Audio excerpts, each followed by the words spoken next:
de arginina al día van de 4,2 a 10,1 gramos al día, y vamos a encontrar en todos esos alimentos. En los pescados, en las carnes, hay ciertos concentrados proteicos de arroz y de leguminosas. Hay en los frutos secos también, en las sandías, en las algas. En cambio, hay poca cantidad de arginina en la leche y sus derivados proteicos, quesos, por ejemplo, ¿no? En todos estos metabolismos vamos a ver a la arginina. Arginina, cuando vimos el catabolismo de este aminoácido, se transforma en ornitina, al igual que hemos visto en el ciclo de la urea, ¿cierto? Que esa arginina termina formando ornitina y por allí una molécula de la urea. Ya luego esta ornitina me sirve para formar poliaminas importante para los ácidos nucleicos, síntesis de ácidos nucleicos. La arginina también me da lugar a la formación de la creatina. De arginina voy a utilizar para sintetizar proteínas, voy a formar prolina, formo glutamato y de ese glutamato voy a sintetizar la glutamina, y también la arginina me da lugar a la formación del óxido nítrico. Lo primero en que tiene que utilizarse esa molécula de arginina es para sintetizar proteínas, ¿no? Lo primero, como cualquier aminoácido. Entonces la arginina, la demanda de la arginina puede superar, dice, la disponibilidad, por ejemplo, en fases de crecimiento, en los niños que están en desarrollo. Entonces la actividad de este ciclo disminuye y por lo tanto vamos a requerir más de este aminoácido en esa situación. También, como les dije, funciona activando ese ciclo de la urea. Acá está la arginina que hemos formado en ese ciclo de la urea, indirectamente dijimos en su momento que activaba al N-acetilglutamato. Y la formación de este N-acetilglutamato activará a la carbamoilfosfato sintetasa 1. Me sirve también, dije, para formar óxido nítrico, así que de una molécula de arginina, utilizando todos estos cofactores, tetrahidrobiopterina, flavina mononucleótido, flavina dinucleótido, NADPH, y además requiero de un grupo hemo y de la enzima óxido nítrico sintasa para formar el óxido nítrico. Funciones del óxido nítrico, sabemos que actúa como vasodilatador, antiagregante y antiaterogénico. ¿Qué más? Voy a usar la arginina para formar una molécula de creatina. Fíjense que acá arginina con otro aminoácido, glicina, forman este ácido guanidín acético. Y también se libera una molécula de ornitina. Este ácido guanidino acético, con una molécula de S-adenosilmetionina, formo creatina, el SAM. Entonces, indirectamente, estoy requiriendo de 3 aminoácidos para esa síntesis. ¿Sí? ¿Qué aminoácidos serían? ¿Qué aminoácidos serían, oblitas? Para sintetizar creatina, según lo que está viendo. ¿Qué aminoácidos requiere?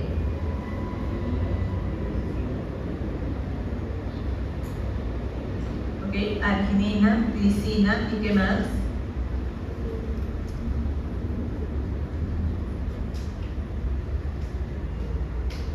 Porque he dicho que son 3, ¿no? Son 3. Fíjense que cuando la arginina con la glicina forman el ácido guanidino acético, esta molécula, para que sea creatina, requiere de una metilación en este nitrógeno. Y quien da la metilación es el S-adenosilmetionina. SAM, ¿se acuerda que los SAMs me ayudan a dar glucosmetilos, ¿no? A ciertas estructuras. Por lo tanto, el tercer aminoácido que requiero para esa síntesis vendría a ser el aminoácido. ¿De dónde se forma SAM? Es adenosín metionina. ¿Del aminoácido? Metionina. ¿Cierto? Del aminoácido metionina. Acá está interviniendo ese tercer aminoácido que hemos dicho, ¿ya? Para formar creatina. Otro aminoácido que está en este grupo de los condicionalmente indispensables, aquellos que sintetizo en mi organismo pero que requieren situaciones fisiológicas o patológicas más cantidad de este, hemos dicho. Este aminoácido, cisteína, ¿de dónde se forma la cisteína? A ver, recuerden que vimos el catabolismo del aminoácido metionina, en el que se forma SAM, luego es adenosilo-homocisteína, homocisteína, y de ahí requiero de un aminoácido serina para formar cistationina. Luego la cistationina se desdobla en dos mediante la cistationasa, enzima dependiente de piridoxalfosfato. Entonces forma alfa-acetobutirato, por otro lado formo aminoácido cisteína.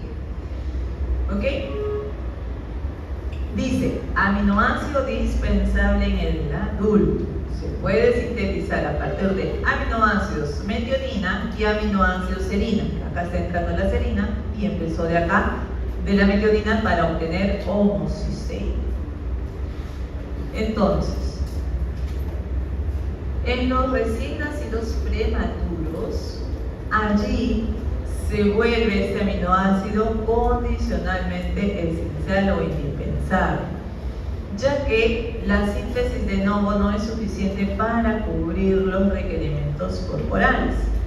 En los niños recién nacidos y prematuros, la actividad de esta enzima se encuentra disminuida. La cistationasa.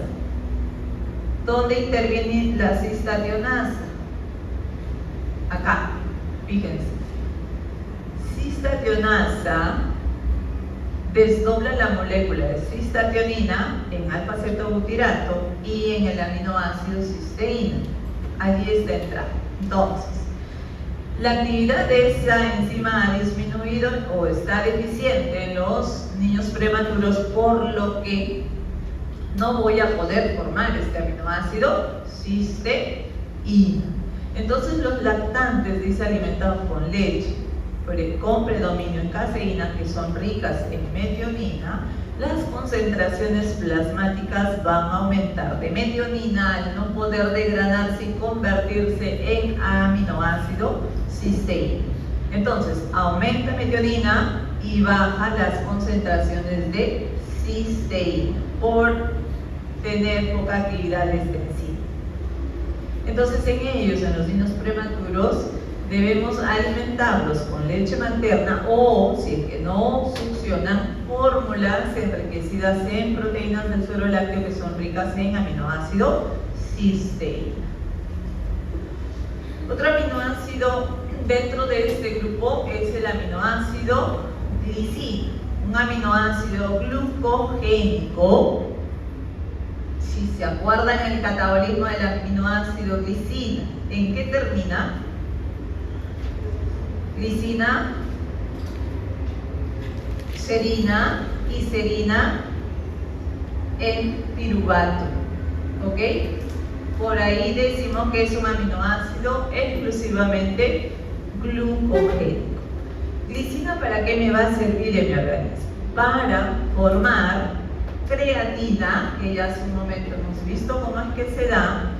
Va a formar o va a intervenir en la formación de porfirinas también, que vamos a ver luego. Va a formar el glutatión y interviene también dando el carbono y nitrógeno para la estructura de los nucleótidos. Y se encuentra en forma abundante en el colágeno. Aquí está aminoácido glicina. Dijimos que en su catabolismo, glicina se convierte en serina y serina en piruvato. Por ahí por eso es que decimos que es un aminoácido exclusivamente glucogénico. Servirá glicina, también hemos dicho, para formar porfirinas, purinas, creatinina, glutatio y conjugados de ácidos biliares. Recuerdan el ácido glicocólico y el glicogeno desoxicólico. ¿Bien?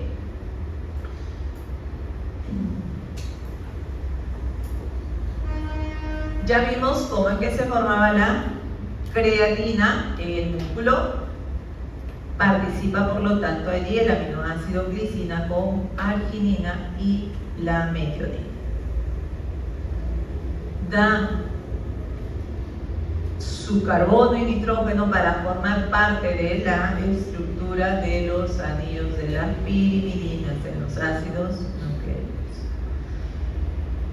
Las recomendaciones que se le debe dar de glicina son de 3,2 gramos al día en forma exógena, ¿no? También dice que existe evidencia de que la glicina es un aminoácido condicionalmente esencial en los lactantes prematuros y es responsable del bajo crecimiento en niños pretérminos alimentados exclusivamente con leche materna. La leche materna tiene concentraciones bajas de este aminoácido glicina, por lo tanto se va a requerir en forma exógena una cantidad de este. Glutamina es otro de los aminoácidos que están dentro de este grupo. Considerado, dice, como aminoácido no esencial o aminoácido dispensable, puedo decir, en condiciones fisiológicas normales. Pero cuando el paciente entra en un estrés metabólico alto, un cuadro de sepsis, estrés quirúrgico o politraumatismos, la demanda de glutamina va a aumentar y lo que se sintetiza en nuestro organismo no va a ser la cantidad suficiente. Entonces tenemos que tener más cantidad de este aminoácido. ¿Dónde hemos visto la glutamina participar? Hemos visto, bueno, formar proteínas siempre es lo primordial, ¿no? Luego lo hemos visto en la transformación reversible del glutamato. O sea, cuando la glutamina se convierte en glutamato para liberar esos iones amonio que traía del catabolismo de otros aminoácidos, ¿no? Cumple también un papel fundamental en la desintoxicación del amonio tisular. Dijimos de que cuando los aminoácidos se catabolizaban perdía el grupoamino y salía bajo la forma de amonio. Ese amoníaco finalmente debe ser transportado hacia el hígado, hacia el riñón, formando este aminoácido glutamina. Entonces acá estamos formando a partir del glutamato y de ese amoníaco liberado a través de la enzima glutamina sintetasa, formo glutamina. También me va a servir para regular el equilibrio ácido-básico del organismo, porque cuando esta glutamina se va hacia el riñón, en el riñón libera esos iones amonio y estos me sirven para tamponar. Glutamina también interviene en la formación de purinas y de pirimidinas. Acá está, dando el nitrógeno de su estructura para que entre en el anillo de purina y también acá en el anillo de pirimidina. En una situación normal, la glutamina debe ser tomada en mayor cantidad en los intestinos, pero también se va a ir al hígado, también se va a las células del sistema inmune. Pero cuando hay un estrés metabólico, por ejemplo una sepsis, la glutamina tiene preferencia para ir a esas células del sistema inmune y también para irse al hígado en mayor cantidad. Prolina es otro aminoácido dentro de este grupo de aminoácidos condicionalmente indispensables, que se va a sintetizar a partir de una molécula de glutamato y a su vez, porque hemos visto el catabolismo de la prolina, llega a formar también prolina, ¿no? Prolina entonces en su catabolismo llega a glutamato y glutamato a la inversa llega a formar aminoácido prolina. Por lo tanto, la prolina puede ser una buena fuente de glutamato y utilizarse en otros tejidos como fuente de energía. Prolina también requiero para hidroxilarse formar el hidroxiprolina y poder sintetizar el colágeno. Se requiere un consumo de 5,2 gramos al día hasta 12 gramos de este aminoácido. Tirosina es otro de los aminoácidos que están en este grupo de los condicionalmente indispensables, el cual en los adultos sanos es un aminoácido dispensable, o sea, lo que sintetizo en mi organismo es suficiente, pero cuando hay una enfermedad hepática y en la insuficiencia renal crónica, la actividad de la enzima fenilalanina hidroxilasa es baja. ¿Recuerdan para qué requería yo fenilalanina hidroxilasa? Esto lo vimos en la biosíntesis y también en el catabolismo de los aminoácidos fenilalanina y tirosina. Fenilalanina se hidroxila para convertirse en tirosina a partir con ayuda de esta enzima fenilalanina hidroxilasa. Lo que quiere decir que si la actividad de esta enzima ha disminuido por una enfermedad hepática, este aminoácido se vuelve indispensable, la tirosina, porque no lo voy a poder sintetizar. También en los recién nacidos prematuros, la actividad de esta enzima es baja, causando las fenilalanemias transitorias. O sea, se va a empezar a acumular el aminoácido fenilalanina por no poder convertirse en tirosina al haber una baja actividad de la fenilalanina hidroxilasa.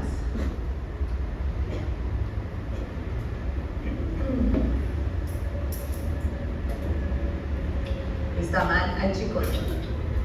Hay que protegerse si están enfermos. Por favor, pónganse sus mascarillas. La doctora Joya se enfermó. Lo digo por eso, porque la doctora Joya se enfermó. Y vamos a tener que poner nuevamente las mascarillas, porque no hay de otra. Solamente así vamos a evitar los contagios. Y la doctora solo viene a clases, está con ustedes, se va, y eso es todo. Pero bueno.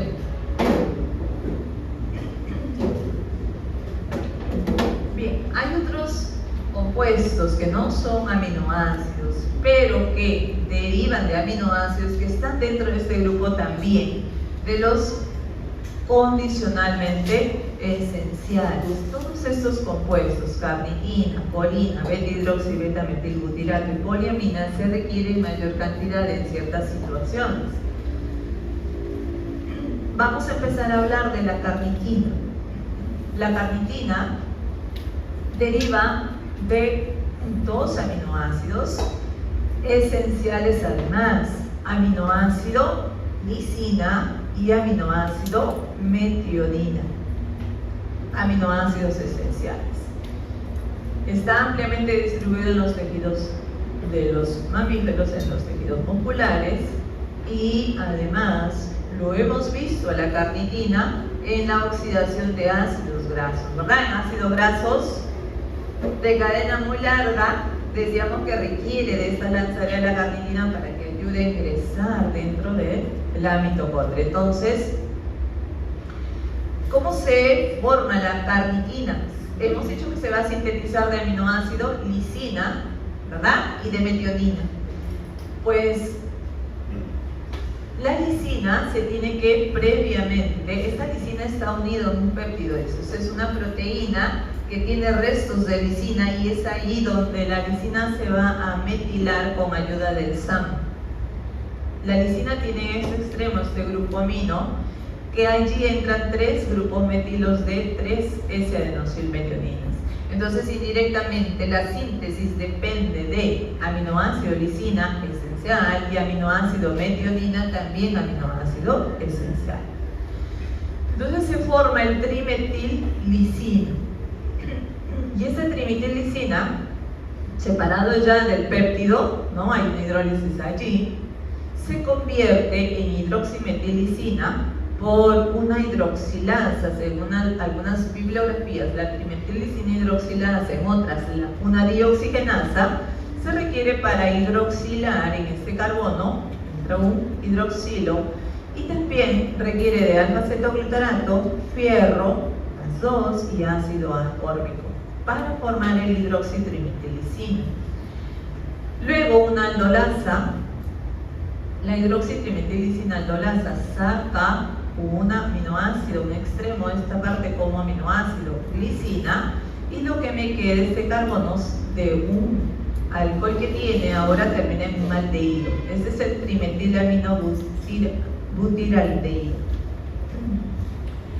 que luego con una deshidrogenasa se convierte en butirobetaína, ¿okay? Se ha oxidado este aldehído un carboxilo, y finalmente la butirobetaína hidroxilasa nuevamente hidroxila la estructura anterior. En este carbono no lo tenía, ya tiene un H. Esta vendría a ser la molécula de la carnitina sintetizada a partir de lisina y de metionina.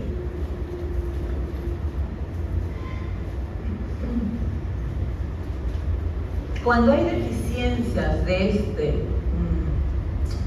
esta molécula de la carnitina, el paciente va a presentar debilidad muscular progresiva con infiltración lipídica en el músculo esquelético, pues sabemos de que la oxidación de ácido graso se da en los músculos, ¿no? Ahí es donde se necesita para obtener energía.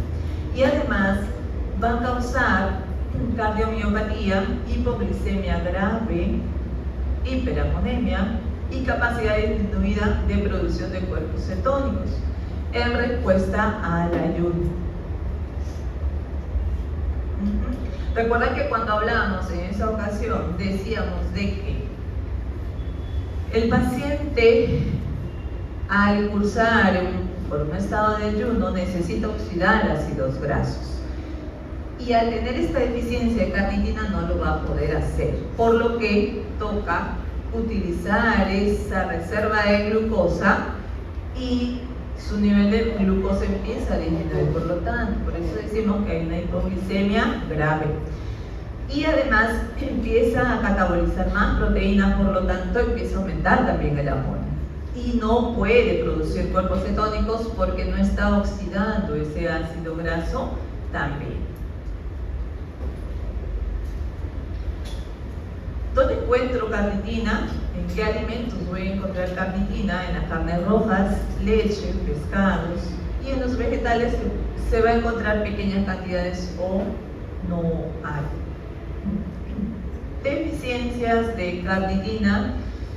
La causa de esa deficiencia puede ser por una deficiencia también de aminoácido tisina y aminoácido metionina, que son los precursores de esta síntesis de carnitina, ¿no?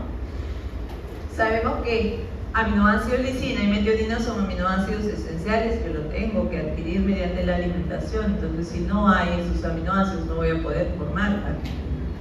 La deficiencia de hierro, vitamina C, vitamina B3 y B6 también se requiere para la síntesis de carnitina. Por lo tanto, esa deficiencia conllevará a que no se produzca también esta carnitina.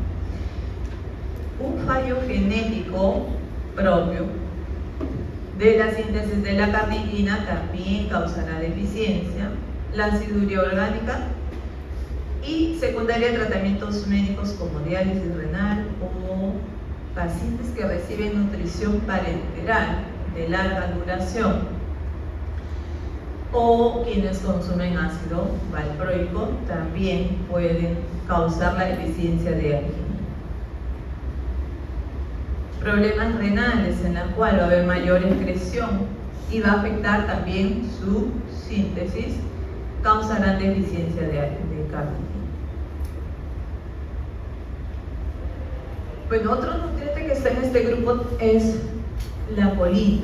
La colina o trimetiletanolamina es una amina cuaternaria que es componente importante integrante de la membrana celular porque forma un fosfoglicéridos con esa colina, ¿no? El fosfatidilcolina, por ejemplo.